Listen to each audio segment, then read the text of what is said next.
أجمعين أما بعد فأعوذ بالله من الشيطان الرجيم بسم الله الرحمن الرحيم وأعلم أنه لا إله إلا الله. Respected guests, teachers and my dear brothers and sisters, today the topic of my speech is the pillar of Islam. Islam is built on 5 pillars. The most important pillar is the Shahada, the testimony of faith. Muslim must believe in and practice all 5 pillars.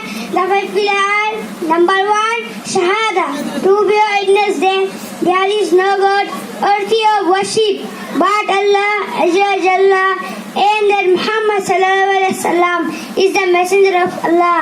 Number 2, to perform salah, prayer. Number 3, to give zakah, charity. Number 4, Psalm, to fast during the month of Ramzan. Number 5, to perform Hajj, pilgrimage. I conclude my speech. Assalamu alaikum.